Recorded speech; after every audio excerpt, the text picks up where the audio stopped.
अस्सलाम वालेकुम ख़ातिन हज़रात, मैं मिस्टर अहमद कसाना। 2-3 बड़ी इम्पोर्टेंट चीज़ें हुई हैं।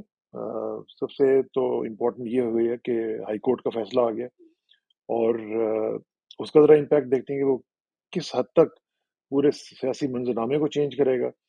दूसरा हम देख रहे हैं कि आईएमएफ के साथ जो डील हो रही थी, वो अभी तक कोई फ़ाइनल नहीं हुई है और उससे भी ज़्यादा इम्पोर्टेंट जो है, वो ख़बर आपने कल पढ़ी होगी कि जनरल बाजवा साहब जो हैं, साबिक़ आर्मी चीफ़ साहब, उन्होंने हमारे दोस्त जावेद चौधरी साहब को ये बताया कि जनाब अगर इमरान खान है तो पाकिस्तान नहीं है।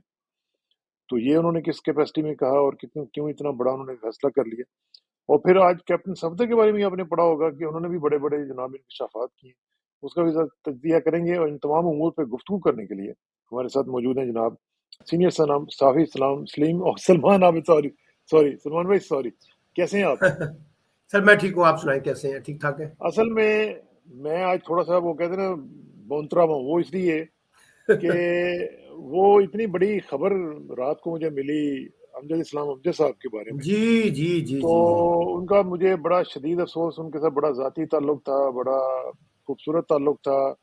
तो वो जब से वो मैंने उनका सुना है, बल्कि मैं आपको दिखाता हूँ, उनसे मेरी जो लास्ट मुलाकात हुई, तो ये उनके साथ मुलाकात हुई, उनकी एक किताब आई थी और इस किताब को जो है ये उनकी जो मुख्तलिफ नज़्में वगैरह हैं, उसका इंग्लिश ट्रांसलेशन था। अच्छा तो अच्छा अच्छा। ये बड़ा उन्होंने मेहनत करके ये बनवाई किताब और फिर ये उन्होंने मुझे प्रेज़ेंट की। बड़ा प्यार करते थे, हमारे शोज़ में बड़ा आते होते थे और फिर उनके साथ-साथ उनका जो अदब में एक मकाम है, वो तो मेरा ख़्याल है उसके बारे में तो दो राय है ही नहीं। लेकिन बड़ा ही अफ़सोस हुआ मुझे, अनएक्सपेक्टेडली सब कुछ हुआ। मुझे अंदाज़ा तो था कि थोड़ी-सी उनकी तबीयत ठीक नहीं थी और अभी मैंने सुना है कि 5-6 दिन पहले वो मदीना मुनव्वरा से उम्र भी करके होके आए आए थे। हैं, जी उम्रा जी करके जी। आए और लब्बैक मदीना मुनव्वरा उनकी जो नज़्म है, वो भी उन्होंने वहाँ पे हम्म। पढ़ी। तो बहुत ही ज़बरदस्त उनका मुझे एक मकाम है। आप भी ज़रा उसके बारे में उनके बारे में कुछ कहना चाहें, तो ज़रूर करें। मुझे कल से यकीन करें मेरे एक तो सर में भी दर्द हो रहा है और मैं उनके बारे में जब सोचता हूँ, तो मैं सोचता हूँ कि देखें, कहत रिजाल के दौर में जो कुछ थोड़े बहुत लोग हैं, वो भी उठ रहे हैं। What's your take on it? देखिए कसाना साहब, आपका और मेरा जो अहद है वो बुनियादी तौर पे अमजद इस्लाम अमजद का अहद था। और हुँ, हमने जो अपने आप को थोड़ा सा आगे बढ़ाने की कोशिश की, समाजी हवाले से, सियासी हवाले से, इल्मी और एक फिक्री बुनियादों पर, उसमें अमजद इस्लाम अमजद का एक बड़ा कंट्रीब्यूशन है इस सोसाइटी के अंदर। हाँ, और सही वो बात है। सिर्फ जो है शायर नहीं थे, जैसे आपने कहा कि वो एक अदीब की हैसियत रखते थे, दानिश्वर थे, मुसन्निफ थे, उस्ताद थे, लिखारी थे। और मैं तो खुद क्योंकि रोजनामा एक्सप्रेस से वाबस्ता हूँ, तो उनका कॉलम भी हाँ, रोजनामा एक्सप्रेस का जीनत बनता था। तो वो कई एक जिसे कहते हैं एक हमगीर शख्सियत के मालिक थे और इतने सही बात नरम है। गो और इतने ठंडे मिजाज के और इतने साले किस्म के आदमी, यानी हर वक्त मुस्कुराना, हर वक्त मदद के लिए खड़े हो जाना। और आप देखिए, मुझे अच्छी तरह याद है कि जब मैं 2003 में हिंदुस्तान गया पहली दफा, तो मैं आपको बताऊं कि वहां लोग, इनका जो ड्रामा वारिस था ना जी, उसके हाँ, बारे में जिस तरह से वो गुफ्तगू करते थे, वो कहते थे पूरा दिल्ली और पूरा पंजाब बंद हो जाता था ये ड्रामा देखने के लिए। और कमाल जिस है। तरह से उनकी जो शोहरत थी, उसमें एक बड़ा शोहरत जो उनकी बनी, उसमें उनकी वही ड्रामा जो है वारिस, उस वो एक खास शोहरत उनकी उनको लिए लेकर सामने आया।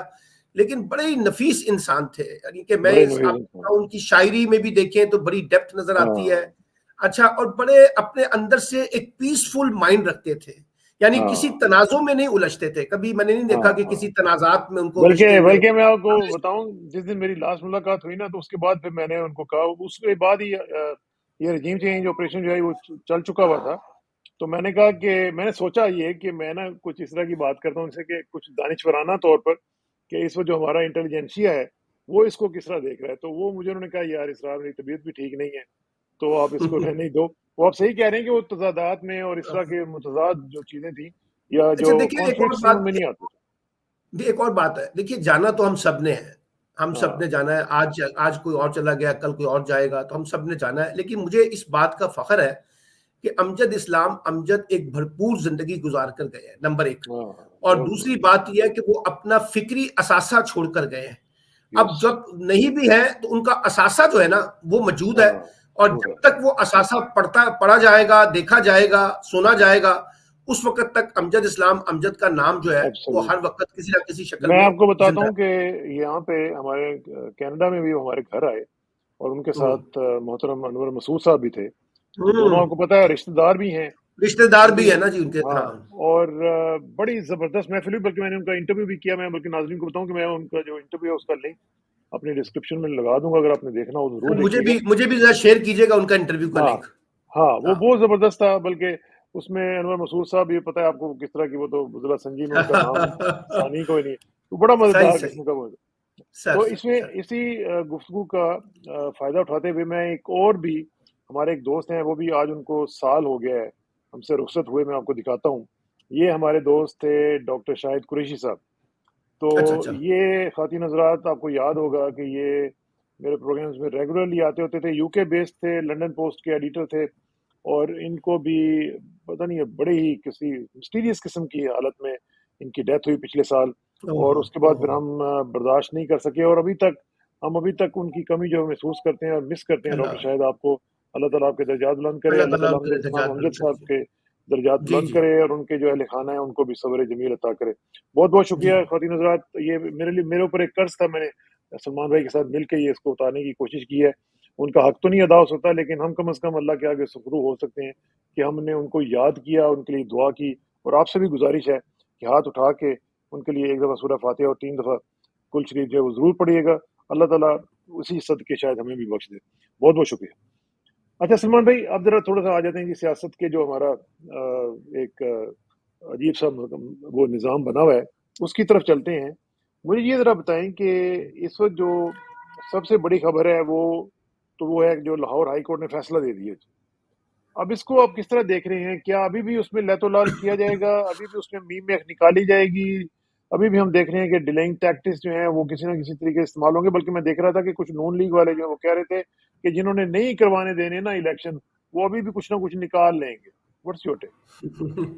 देखिए, बात यह है कि लाहौर हाईकोर्ट के फैसले ने यकीनी तौर पर हुकूमत को धचका दिया है, और वो तमाम लोग जो इलेक्शन नहीं चाहते थे और ख्याल था कि शायद अदालतों से तौसीक हो जाएगी, उनके लिए एक धचका। और मैं बार बार कह रहा था कि अगर हुकूमत कोई भी इलेक्शन के अंदर ताखीरी हरबा इख्तियार करेगी तो अल्टीमेटली उसे अदालतों से तौसीक करानी होगी, और ये अदालतों के लिए इतना आसान काम नहीं होगा कि वो हुकूमती मौक़िफ़ को या इस्टेब्लिशमेंट के मौक़िफ़ को इस तरह से तौसीक कर दे जैसे ये लोग चाहते हैं। एक बात तो ये है। अब लेकिन खेल ख़त्म नहीं हुआ। देखिए, बड़े वाज़े तौर पे कल के बाद जब लाहौर हाईकोर्ट का फैसला आया है तो 2 काम हुए हैं। एक काम तो ये हुआ कि अदालत को मुतनाज़ा बनाने की कोशिश की गई है और कहा गया है कि जो लाहौर हाईकोर्ट है ये तहरीक इंसाफ का मरकजी दफ्तर बन गया है, और यहाँ से जो फैसले है, हाँ जी, यहाँ से। लेकिन मैं कह रहा हूँ लोग कर रहे हैं, सोशल मीडिया पे भी देखें और PMLN के लोगों को भी देखें, और बार बार कहा जा रहा है कि जनाब ये लाहौर हाईकोर्ट के जो चीफ जस्टिस है इनको हटाए बगैर जो है ना मसले हल नहीं होंगे। एक तो ये कि अदालत के खिलाफ बैशिंग हमें समझ देखने को मिल रही है, और दूसरी बात ये की जा रही है कि इस फैसले को चैलेंज किया जाएगा सुप्रीम कोर्ट के अंदर, और ये इसको चैलेंज करने का इरादा है क्योंकि हुकूमत जो है वो सर जोड़कर या लंगोट कसकर बैठ गई है कि हर सूरत में 2 सूबाई इंतखाबात किसी भी सूरत में नहीं करवाने हैं। कल मैं एक टीवी टॉक शो में था सज्जाद मीर के साथ, तो वहां साबिक secretary election commission Kanwar Dilshad साहब थे, और वो बड़ी जिसे कहते हैं ना दलील दे रहे थे कि जनाब नई मर्दमशुमारी के बगैर तो 2 सूबाई इंतखाबात कराना भी आइन से जो है ना गद्दारी होगी और आइन से जो है ना बगावत होगी। तो बात यह है कि ये एक मंसूबा तो नजर आ रहा है कि वफाकी हुकूमत जो है किसी भी सूरत में 2 सूबों में इलेक्शन नहीं चाहती।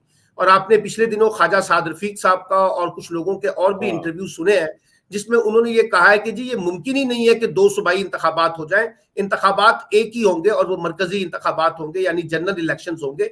उसी की सूरत में हमें आगे जाना पड़ेगा। तो अभी खेल खत्म नहीं हुआ। कोई ये समझे कि लाहौर हाईकोर्ट के फैसले के बाद मसला हल हो गया है, मसला हल नहीं हुआ, क्योंकि हुकूमत इसमें और तावीलें मिलाएगी। क्योंकि कल अगर आपने देखा हो कि जो गवर्नर के वकील थे, सूबाई हुकूमत के जो वकील थे, वो बकायदा ये दलीलें देते रहे हैं कि ये इलेक्शन जो है मुमकिन नहीं है किसी भी सूरत में। और एक बड़ा दिलचस्प बात ये हुई कि जो IG पंजाब थे और चीफ सेक्रेटरी पंजाब थे, उन्होंने इलेक्शन कमीशन को खत लिखा कि सिक्योरिटी के हालात के बायस पंजाब में ये इंतखाबात मुमकिन नहीं है।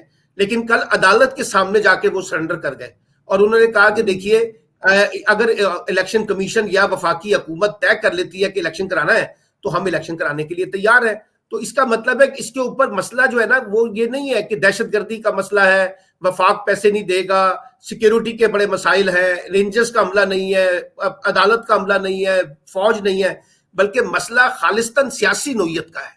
और सियासत ये कहती है कि हमें इलेक्शन सूट नहीं कर रहे, इसलिए हमें इलेक्शन नहीं कराने चाहिए। और अभी आप देखिए ना, ये जो अभी आईएमएफ का पैकेज आया है या जो अब माहिदा होने जा रहा है, इसके नतीजे में जो 160 अरब रुपए के जो टैक्सेस लगने डायरेक्टली आम लोगों के ऊपर, और उसके नतीजे में जो महंगाई पैदा होनी है, तो ऐसे में कैसे पंजाब के खेल में इलेक्शन जो है वो सूट करता है या खैबर पख्तूनख्वा में। अच्छा, फिर एक और दिलचस्प बात इसमें जरा देखिएगा किसाना भाई, वो ये है कि एक तरफ आप कहते हैं कि सिक्योरिटी के हालात खराब है, एक तरफ आप कहते हैं कि जनाब हमारे पास अमला नहीं है, लेकिन 123 कौमी असम्बली की जो नशिस्तें हैं उनके जो 3 माह में इंतखाबात है उसके ऊपर इलेक्शन कमीशन कहता है कि इलेक्शन होंगे, और 2 के शेड्यूल भी जारी कर दिए उन्होंने, यानी अंदाजा लगाएं, यानी कौमी असम्बली के जिमनी इंतखाबात होंगे जो सिर्फ 4 माह के लिए होंगे, यानी मार्च और अप्रैल में ये इंतखाबात होने हैं, मई, जून, जुलाई और अगस्त में इनकी मुद्दत खत्म हो जानी है।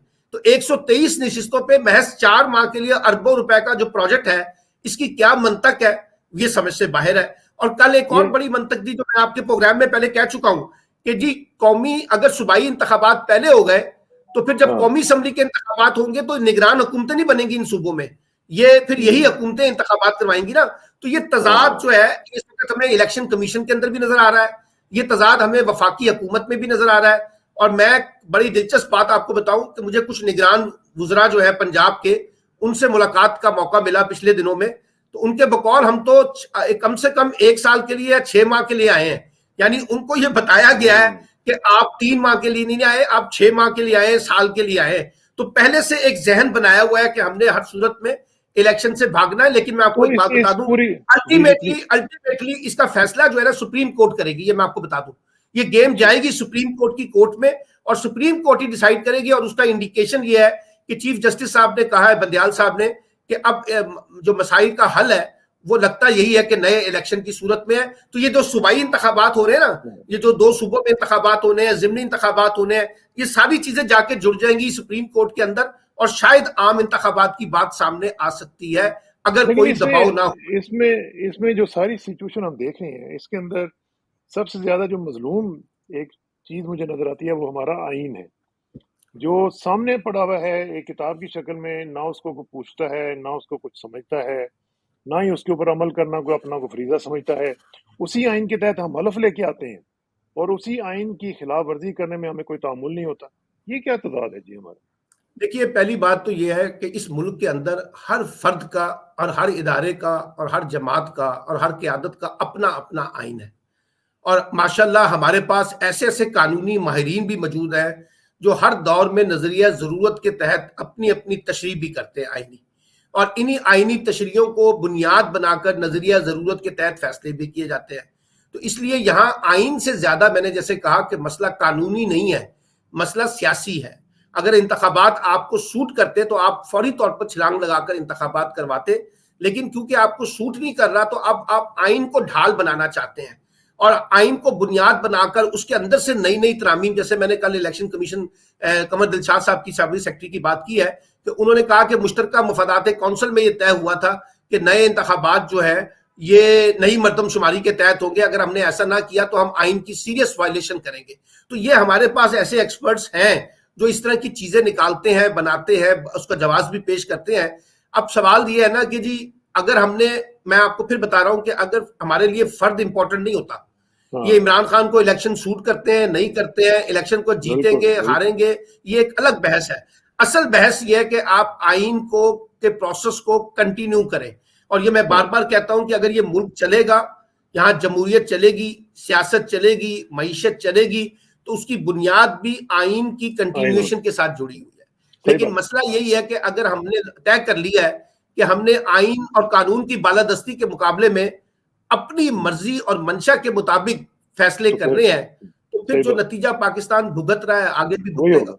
अच्छा, ये जो आपने कल खबर पढ़ी जावेद चौधरी के हवाले से, जनरल बाजवा साहब की, यही तो जी ये जो खबर थी, इसमें तो ऐसे लग रहा है कि जैसे उन्होंने इतराफ़ जुर्म कर लिया है, और इतराफ़ जुर्म भी ऐसा किया है कि जिसमें कोई नाकाबिले तलाफ़ी सबूत जो हैं वो सारे मिल गए हैं उसमें।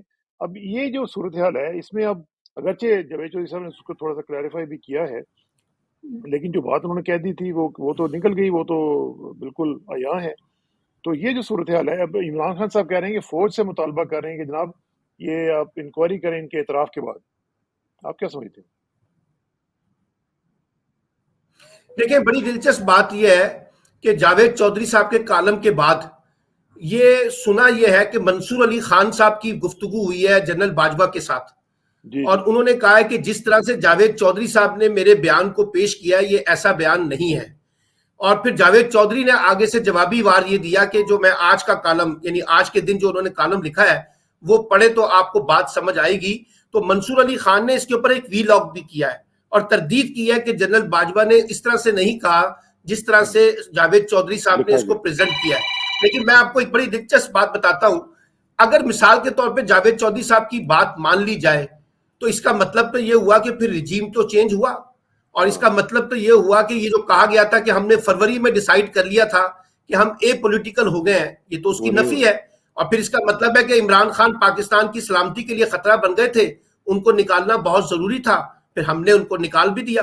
तो मेरा हाँ, मतलब है कि ये मैंने परसों टीवी टॉक शो में भी कहा कि जावेद चौधरी साहब का जो कॉलम है वो तो फिर एक इतराफी बयान है जनरल बाजवा का, बिल्कुल। और इसके ऊपर तो फिर तहकीकात होनी चाहिए कि ये सारा कुछ क्यों हुआ। लेकिन अब मसला क्या है कि मैंने जैसे कहा कि मंसूर अली खान ने कहा है कि मेरे से गुफ्तगू करते हुए उन्होंने इसकी तरदीद की है। अब आज का कालम मैंने सुबह पढ़ा नहीं है जावेद चौधरी साहब का, उन्होंने क्या एक नया अंदाज इख्तियार किया होगा। लेकिन सवाल यह है जनरल बाजवा साहब को क्या जरूरत महसूस हुई है कि वो जावेद चौधरी साहब के जरिए अपने आप को हाँ, उनको तर्जुमान बनाए।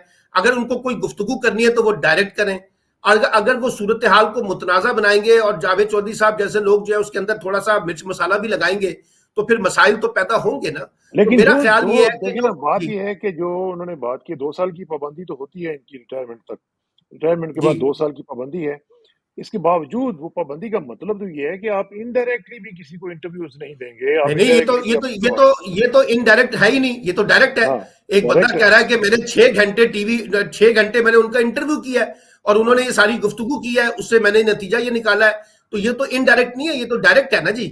ठीक है ना, तो मेरा मतलब है कि ये भी इस पे भी सोचना पड़ेगा कि इससे हम नतीजा क्या निकालना चाहते हैं। मतलब देखिए ना, ये सारी जो जावेद चौधरी साहब की जो किस्तें चल रही हैं इसके पीछे एक ही बुनियादी मतलब है ना कि इमरान हाँ। खान की किरदार कुशी इस अंदाज से की जाए और साबित किया जाए कि इमरान खान पाकिस्तान के लिए एक सिक्योरिटी रिस्क बन चुके थे। हुँ, ये माजी में बेनजीर भुट्टो भी सिक्योरिटी रिस्क थी, माजी में नवाज शरीफ भी सिक्योरिटी रिस्क बन चुके थे। ये जो पाकिस्तान के अंदर लोगों को सिक्योरिटी रिस्क बनाने वाला जो खेल है ये खत्म होना चाहिए। इमरान खान भी उतने ही तो मुहब्ब वतन है जितने नवाज शरीफ है और जितने तो क्या बेनजीर थी हैं क्या हम जितने ये कह बाकी लोग सकते हैं। हैं कि बाजवा साहब जो हैं वो इन अ वे डायरेक्टली और इनडायरेक्टली पीडीएम को और ख़ास तौर पे नून लीग को सपोर्ट कर रहे हैं इस तरह के इंटरव्यूज़ देके? देखिए, एक बात तो मैं ये नहीं कहता कि वो सपोर्ट कर रहे हैं, लेकिन उन पे दबाव बहुत है। जितना क्रिटिसिज्म उनके ऊपर इमरान खान और उनके हामियों की तरफ से हो रहा है और जितना सोशल मीडिया पे हम उनका जो उनके खिलाफ जो कैंपेन चली है, यकीनी तौर पे उसके दबाव का भी रद्द अमल होगा, उसका हाँ, भी एक रिएक्शन है जो उनको नजर आ रहा है, और उस रिएक्शन का अल्टीमेट फायदा जो है वो पीडीएम उठाने की कोशिश कर रही है। लेकिन मैं आपको एक बड़ी दिलचस्प बात बताता हूँ, इमरान खान ने पिछले दिनों कहा ये जो उनके खिलाफ किरदार कुशी की जा रही है ना जी, खासतौर पे जी। उनके ट्रियान के केसेस के हवाले से, बाकी केसेस के हवाले से, उन्होंने कहा कि अगर ये ठीक होती ना और इसमें कोई वजन होता तो वो 1997 के अंदर ही 1997 में ही सियासत से आउट हो जाते। ठीक है ना, हाँ, तो वो इसमें इतना वजन नहीं है। यानी अब आप मुझे बताइए ना, कोई ये कहे कि पाकिस्तान के लिए इमरान खान खतरा बन गए थे, ये जरा बड़ी हाँ, जिसे कहते हैं कि कोई कबूल नहीं करेगा इतनी आसानी से, और उनका मुखालिफ भी कबूल नहीं करेगा। मैं आपको बताऊं, वो भी लगेगा सही कि बात। यार ये सारी पॉलिटिक्स हो रही है। तो मेरा ख्याल ये है कि ये जनरल बाजवा साहब जो है वो जरा अब आराम फरमाए, अपना दौर गुजार चुके हैं और 2 साल गुजरने दें, उसके बाद वो अगर चाहे तो सियासी सरगर्मियों में हिस्सा भी लें, सियासी जमात भी हाँ, बनाएं, इमरान खान के मुकाबले में आके खड़े भी हो जाएं। लेकिन मेरा इससे पता क्या, इससे जो खराबी पैदा हो रही है, इससे बिला वजह इदारों के दरमियान और जो हुँ, मौजूदा इदारे हैं उनके दरमियान और जो सियासी ग्रुप है उनके दरमियान तनाव पैदा होगा। तो मैं समझता हूं कि फ्रिक्शन ये पैदा नहीं होगा। होना चाहिए, और ये इदारे के इंटरेस्ट में भी है कि जनरल बाजवा साहब अब जरा खामोशी इख्तियार करें, बाकी हालात छोड़ दें, जो लोग फैसला करना या चाहते हैं फिर सियासी या फिर फैसले या करने फिर दें। या फिर इदारा जो है वो उनसे रिक्वेस्ट करे कि जनाब बस कर दें। वो मैं कह रहा हूँ ना, मैं कह रहा हूँ इदारे को भी चाहिए कि वो इदारे को भी चाहिए कि भाई वो उनको कहें कि जनाब आप जरा जबानबंदी करें, बिला वजह इस तरह के मामला को उछालेंगे तो इदारे जो है उसके अंदर फरीक बनेंगे। मसला देखे ना, अब वो कह रहे हैं कि वो सिक्योरिटी रिस्क बन चुके थे, तो इसका मतलब है इदारा जो है वो बाजवा साहब तो नहीं ना, फिर इदारे के ऊपर भी आएगा कि इदारा भी उसमें इन्वॉल्व था उस पूरे रिजीम चेंज प्रोसेस के अंदर। तो मेरा ख्याल है कि इसमें उनको अवॉइड करना चाहिए, ये उनके हक में नहीं जाएगा, ये उनके लिए मसाइल ही पैदा करेगा। अच्छा जी, जरा ये आखिर में जरा थोड़ा सा ये कैप्टन सफदर साहब ने जो उनके जो मलफूजात हैं वो आपने सुने होंगे, और उन्होंने फरमाया कि जनाब एक तो प्राइम मिनिस्टर है वो नहीं बन सकती मरियम, दूसरा उन्होंने ये कहा है कि मुख्तलिफ लोगों के बारे में उन्होंने नाम लेके बताया कि तंजीम साजी और पता नहीं इस तरह की चीजें। तो ये कैप्टन सफदर को अचानक क्या हुआ जी, कोई नई गेम शुरू हो रही है या क्या हुआ? वो देखिए जी, पहली बात तो यह है कि जो उन्होंने कहा ना कि वो वजीर आजम नहीं बन सकती, उसकी वजह यह है कि खुद नवाज शरीफ साहब ने मरियम को चीफ मिनिस्टर नामजद कर दिया है और कहा है कि अगली पंजाब की चीफ मिनिस्टर वो होंगी। तो उनको भी समझ आ रही होगी कि वो शायद प्राइम मिनिस्टर बनने वाली दौड़ जो है वो खत्म हो गई है, अब चीफ मिनिस्टर है तो पंजाब में कब्जा कर लिया जाए। अच्छा, पंजाब में कब्जे के हवाले से मैं आपको बताऊं, उनको सबसे बड़ी मुजामत जो है वो शहबाज शरीफ, हमजा शहबाज और सलमान शहबाज के हैं। ये जितनी आपको नजर आ रही है ना फुलझड़ियां जो इस वक्त मरियम नवाज के खिलाफ काम कर रही हैं, उनको किसी ना किसी शक्ल में शहबाज शरीफ साहब की हमायत हासिल है। और मैं बार बार कह रहा हूं कि ये मुस्लिम लीग नून का बुरान नहीं है, बल्कि मुस्लिम लीग नून के अंदर शरीफ खानदान की विरासत की लड़ाई है। और ये डिसाइड होना है कि कौन सियासी वारिस होगा, वो शहबाज शरीफ लिमिटेड कंपनी होगी या नवाज शरीफ लिमिटेड कंपनी होगी। ये कॉन्फ्लिक्ट है। अब आप देखिए ना, ये जो मेहताब अब्बासी साहब ने गुफ्तगू की है, जो गुफ्तगू खाकान अब्बासी साहब कर रहे हैं, जो गुफ्तगू उस दिन हनीफ अब्बासी साहब ने की है, जो गुफ्तगू जो है ख्वाजा साद रफीक साहब ने की है, और अब जो गुफ्तगू ख्वाजा अपना कैप्टन सफदर ने की है, ये सारा रिफ्लेक्शन नजर आ रहा है कि मरियम नवाज की क़यादत के ऊपर जो है ना इतना बड़ा इत्तेफाक नहीं है। और मैंने आप ही के प्रोग्राम में कहा था कि लाहौर के एक मारूफ सहाफी ने मुझे बताया था कि उन्होंने राना सनाउल्लाह का पैगाम दिया कि राना सनाउल्लाह ने कहा कि जनाब अगर नवाज शरीफ साहब वापस ना आए तो पार्टी को कंट्रोल करना मुश्किल हो जाएगा। लेकिन कैप्टन सफदर की जिस तरह की कल गुफ्तगू आई है, उससे लगता है कि शायद कैप्टन सफदर जो है उनके कोई फैमिली मामलात भी शायद मरियम से कोई शानदार नहीं रहे, और वो उसका इजहार तो करते रहे, लेकिन कल की गुफ्तगू के बाद और ज्यादा नजर आया। जिस तरह से उन्होंने इमरान खान को डिफेंड किया और कहा कि जिस किस्म की गुफ्तगू उनकी जातियात पे हुई है, मैं खुद भी माजरत चाहूं और मैं चाहता हूं कि कोई और भी ना करे। तो मुझे लगता है कि कुछ मुस्लिम लीग नून के अंदर एक खिचड़ी तो पक रही है। अब ये बातें तो समझ आ रही हैं क्योंकि मुस्लिम लीग नून की परेशानी ये है कि एक तरफ इलेक्शन का दौरा है और दूसरी तरफ हमारी हुकूमत एक ऐसे अजाब में फंस गई है माशी बहरान के अंदर जहां लोगों को रिलीफ नहीं देगी। तो उनके बकौल कि अगला इलेक्शन जो है वो हमारा बड़ा क्रिटिकल हो गया है कि हम किस फेस के साथ और किस नैरेटिव के साथ और किस परफॉर्मेंस के साथ इलेक्शन के अंदर जाएंगे, और फिर इलेक्शन को लीड कौन करेगा। अगर मरियम लीड करेंगी तो एक और सिचुएशन बन रही है, और अगर शहबाज शरीफ लीड करते हैं तो फिर एक और सिचुएशन बन रही है। तो मेरा ख्याल है कि मुस्लिम लीग नून का इंटरनल क्राइसिस जो है ना वो शरीफ फैमिली के कॉन्टेक्स्ट में भी और पार्टी के कॉन्टेक्स्ट में भी उभर रहा है, और कुछ लोगों के अंदर मायूसी बढ़ रही है कि इस लड़ाई का नतीजा जो है वो उनके हक में शायद ना निकल सके, ना निकले। चलें, अल्लाह करे कि मामला जो है वो ठीक हो जाए। सिर्फ थोड़ा सा आखिर में जरा मुझे बताएं कि अगर इलेक्शन होते हैं तो पीडीएम एक झंडे के तले इलेक्शन लड़ेगी, एक सिंबल के साथ लड़ेगी, या अलग-अलग लड़ेगी? देखिए, पीपल्स पार्टी की तो ख्वाहिश ये है कि एक झंडे तले इलेक्शन लड़ा जाए। उसकी वजह यह है कि पीपल्स पार्टी पंजाब में स्पेस निकालना चाहती है एक मुश्तरका उम्मीदवार के तौर पर। अच्छा, उसके अवज में उनको सिंध के अंदर भी कुछ कुर्बानी देनी पड़ेगी। जी, वही मैंने कहा ना कि सिंध में, जी मैंने कहा कि फिर उनको सिंध में भी कुर्बानी देनी पड़ेगी। अच्छा, ख्वाजा आसिफ कह चुके हैं कि हमें एक मुश्तरका उम्मीदवार के तौर पर इलेक्शन लड़ना चाहिए। फजलुर रहमान भी कह चुके हैं कि मुश्तरका उम्मीदवार के तौर पर भी इलेक्शन लड़ना चाहिए। लेकिन ये मैं आपको बताऊं, अगर ये सारी जमातें मिलकर इमरान खान का मुकाबले के लिए इकट्ठी होंगी ना, तो इसका रिएक्शन ये आएगा कि ये सारी सियासी जमातें इनफरादी सतह पे कमजोर हो गई हैं और मिलकर मुकाबला करने की बात कर रही हैं, तो उसका भी इम्पैक्ट होगा। ये वैसे ही है जैसे माजी में आपको पता है भट्टो साहब के मुकाबले में तमाम जमातें मुत्तहिद हो जाती थी, ठीक है ना। तो ये वही सिचुएशन है इस वक्त कि तमाम जमातें एक तरफ खड़ी हैं, इमरान खान अकेले खड़े हैं। तो इसका साइकोलॉजिकल इम्पैक्ट जो है वो इमरान खान को सूट करेगा। लेकिन बहरहाल अगर ये मुश्तरका उम्मीदवार के तौर पर आएंगे तो इमरान खान को भी टफ टाइम मिलेगा, इतना आसान फिर इमरान खान के लिए भी नहीं होगा। चलें, बहुत बहुत शुक्रिया सलमान भाई, इंशाल्लाह आपसे रब्ता रहेगा। थैंक यू, आपके टाइम का बहुत शुक्रिया। अस्सलाम वालेकुम। Thank you.